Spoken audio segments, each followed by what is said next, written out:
Most essential learning competency. Investigate the effect of temperature to the speed of sound. Our objectives are the following. 1. Determine the effect of temperature on the speed of sound. And 2. Compute the speed of sound in air at different temperature. Hi everyone! Welcome to our Scientastic class. I'm teacher Bregeline and I am here to help you understand how science works in everyday life. Are you ready to join me for today's lesson? Come on, let's learn together.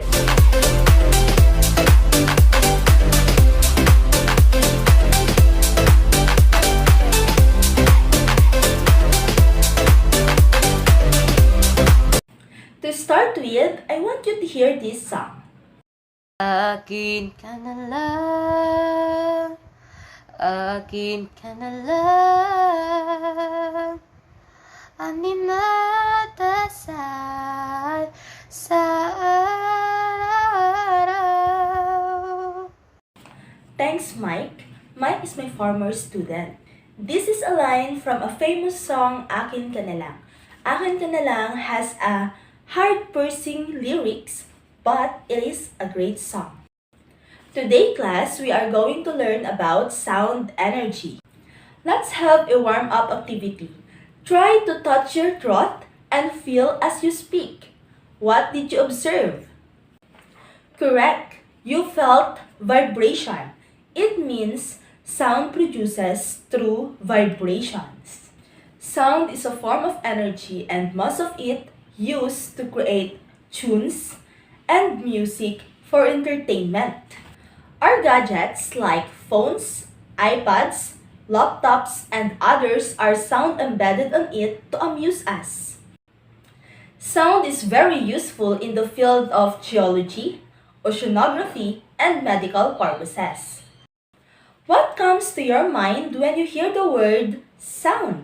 Sound is a physical sensation that stimulates our ears and it is associated with our sense of hearing. You're correct. Sound is composed of waves of compression and rarefaction in which the human ears are sensitive. In your previous grade level, you have learned that sound waves are longitudinal waves that exhibit characteristics features such as frequency, amplitude, wavelength, period, and wave speed. Sound waves have two parts. We have compression and rarefaction. In compression, air particles are close together. In rarefaction, air particles are spread out. Sound is a form of kinetic energy that results from the vibration of particles in a medium. When we say medium, these are the materials sound waves can travel. It can travel through solid, liquid, and gas. Sound travels fastest through solid, slower through liquids, and slowest through gases. Temperature is a condition that affects the speed of sound. Like sound, heat is a form of kinetic energy. As the temperature becomes higher, molecules gain more energy and vibrate faster. So when the molecules vibrate faster, sound waves travel more at a fast speed. On the other hand, when the temperature becomes lower, molecules loses kinetic energy and vibrate slower. So when the molecules vibrate slower, the speed of sound decreases. Therefore, when the temperature of air increases, the speed of sound also increases. Sound moves 344 meters per second through 20 degrees Celsius in air. However, if the air temperature is 0 degrees Celsius, sound moves through it at a speed of 331 meters per second. Why do you think so? Because as the temperature of air increases, molecules of air collide more often because they are moving around faster. As a result, Sound waves move through warm air faster than it moves through cool air. Since molecules in solid and liquids are close together, temperature has less effect on the speed of sound through them. Let us analyze the picture. Sound is also refracted. During daytime, the air is warmest near the ground and cooler away from the ground. It means that the hot ground warms the air and the sound waves travel faster. This makes the waves refract upwards. While during nighttime, the air is cooler near the ground and warmer away from the ground. This means that the air is colder by the ground, so the sound waves are refracted towards the ground. This is why you can hear sound from a greater distance at night. The speed of the wave is affected by the number of vibrations produced per unit of time. This is also known as frequency. The higher the frequency, the faster the wave travels.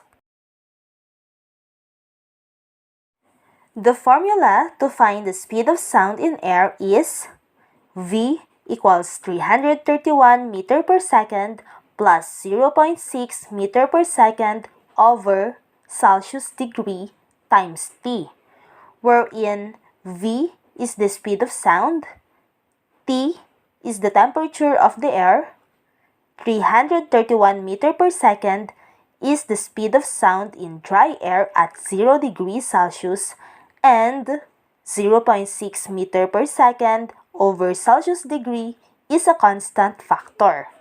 Let's try this sample problem. What is the speed of sound in air of temperature 25 degrees Celsius? Our given T or temperature equals 25 degrees Celsius. We are required to find the speed of sound or V. Our equation we use is V equals 331 meter per second plus 0.6 meter per second over Celsius degree times T. Our solution, we are going to substitute temperature into 25 degrees Celsius using the formula. Therefore, V equals 331 meter per second plus 0.6 meter per second over Celsius degree times our temperature, which is 25 degrees Celsius. Next step, we are going to cancel out the degrees Celsius. Therefore, V equals 331 meter per second plus 0.6 times 25 meter per second. If we multiply 0.6 and 25, the answer is 15. Therefore, V equals 331 meter per second plus 15 meter per second. The next step is you are going to add 331 and 15.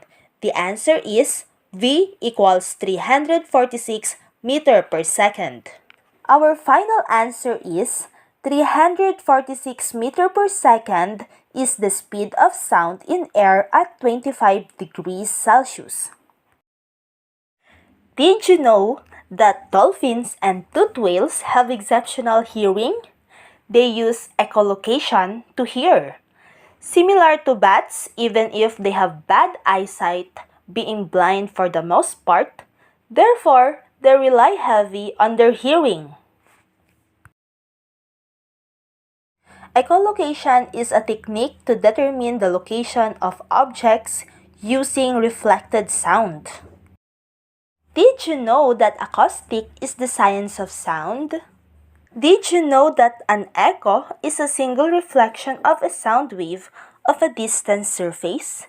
And reverberation is the reflection of sound waves created by the superposition of such echoes.